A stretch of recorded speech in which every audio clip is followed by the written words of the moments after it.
அன்பு நண்பர்கள் அனைவரையும் அன்போடு வரவேற்றுக் கொள்கின்றோம். டிடிஎஃப் ஸ்ரீலங்கா பிரிண்டிபோர்ட்.lk மகரகம.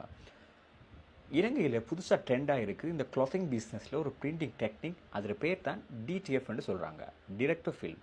இந்த பிரிண்டிங் டைப் எப்படி இருக்க போகுது, அது எப்படி இருக்குது, அதன் மூலமாக நீங்கள் எப்படி உங்களோட கிளாத்திங் பிஸ்னஸ் ஸ்டார்ட் பண்ணலாம்னு நாங்கள் பிரிண்டிபோர்ட்லேருந்து உங்களுக்கு சில இன்ட்ரடக்ஷனை தரப்போகிறோம்.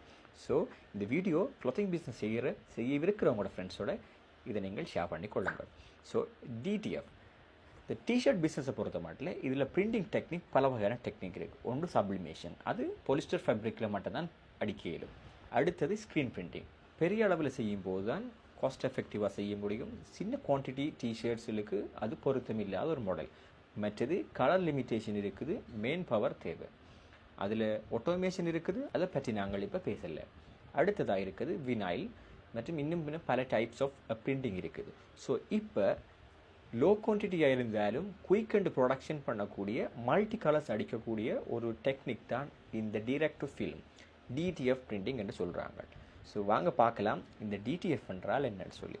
இது ஒரு ஸ்பெஷல் ஃபில்ம் ஒன்று இருக்குது. இந்த ஃபில்மில் பிரிண்டிங்கை நாங்கள் பிரிண்ட் பண்ணுவோம். ஸோ நீங்கள் தாரக் ஹை குவாலிட்டி இமேஜை இதில் பிரிண்ட் பண்ணலாம். ஸோ நீங்கள் இங்கே பார்த்தீங்கன்னு சொன்னால் இந்த பிரிண்டிங் ஒரு இமேஜ், ஹை குவாலிட்டி இமேஜை நீங்கள் என்ன செய்யலாம், இப்படியான ஒரு ஸ்பெஷல் ஃபில்ம் இருக்குது, அந்த ஃபில்மில் நாங்கள் பிரிண்ட் பண்ணுவோம்.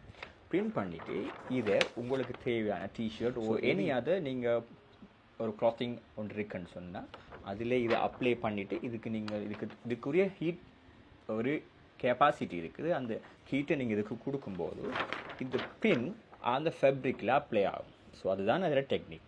So direct to film. So இந்த ஃபில்மில் பிரிண்ட்டை பண்ணிவிட்டு அதை உரிய அந்த உடுப்புலையோ அந்த துணியிலையோ எதுலையோ உங்களுக்கு தேவையான க்ளாத்திங்கில் நீங்கள் என்ன செய்யலாம், அப்ளை பண்ணி கொள்ளையிலும். அதுதான் இது ஐடியா.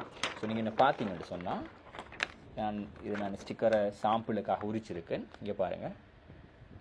ஸோ இது நீங்கள் பிரிண்ட்டை பண்ணிவிட்டு இதை நீங்கள் அப்ளை பண்ணும்போது ஆட்டோவாக என்ன செய்யுமெண்டா இந்த ஃபில்ம்லேருந்து ரிலீஸ் ஆகி அந்த உரிய ட்ரெஸ்ஸுக்கு போகும். ஸோ அதுதான் இந்த பிரிண்டிங் டெக்னிக். ஸோ நான் உங்களுக்கு காட்டுறேன் க்ளாத்திங்கில் சாம்பிளுக்கு நாங்கள் அடித்தது. இங்கே பார்த்தீங்கன்னு சொன்னால்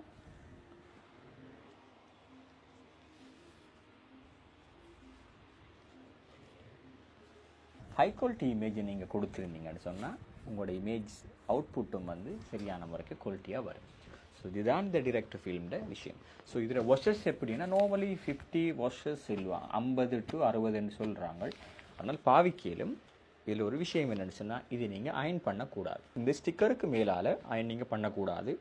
இதற்கு நீங்கள் அடுத்த பக்கமாக நீங்கள் என்ன செய்யலாம், அயன் பண்ணலாம். ஸோ அது இஷ்யூஸ் இல்லை. இனி ஷார்ட் பிஸ்னஸுக்கு வீட்டில் இருந்து பிஸ்னஸ் செய்யக்கூடியவங்களுக்கு இந்த பிரிண்டிங் டெக்னிக் நல்லாவே யூஸ் ஆகும். ஸோ இப்போதைக்கு நியாயமாக எல்லாரும் வீட்டிலேருந்து பிளெயின் டிஷர்ட்டை வாங்கி ஒரு கஸ்டமருக்கு தேவையான இமேஜை ஹை குவாலிட்டியில் எடுத்துகிட்டு பர்த்டேயிலிருந்து ஒவ்வொரு ஈவெண்ட்டுக்கும் சின்ன நம்பர் ஆஃப் டீம்ஸ் லார்ஜ் ஸ்கேலில் நீங்கள் ஒரு பிராண்ட் செய்ய போகிறீங்களாலும் ட்ரெண்டிங் எனிமி அப்படி உதாரணத்துக்கு சூப்பர் ஹீரோஸ் அப்படியாக நீங்கள் எந்த தீமில் ஒரு ஒர்க் அவுண்ட் ஸ்டார்ட் பண்ண போகிறீங்களு நீங்கள் அதுக்கேற்ற மாதிரி எல்லா பிரிண்டிங் டெக்னிக்ஸையும் பயன்படுத்தி எல்லா பிரிண்ட்ஸ் டிசைன்ஸையும் நீங்கள் இந்த டெக்னிக்கை பயன்படுத்தி செய்யக்கூடியதாக இருக்கும். பிரிண்டிபோர்ட்.lk மகரகம நீங்கள் dtfsrilanka.com என்ற வெப்சைட் மூலமாக எங்களை தொடர்பு போயிட்டு பார்க்கலாம். இந்த டீட்டெயில்ஸை பற்றி பார்க்கலாம்.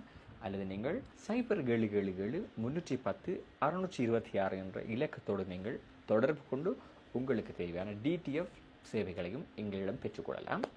ஸோ இன்றைக்கி உங்களுக்கு நான் டிடிஎஃப் பற்றி ஒரு பேசிக்கான ஒரு ஐடியாவை தந்திருக்கேன். தொடர்ந்தும் அடுத்த வீடியோவில் சந்திப்போம். நன்றி.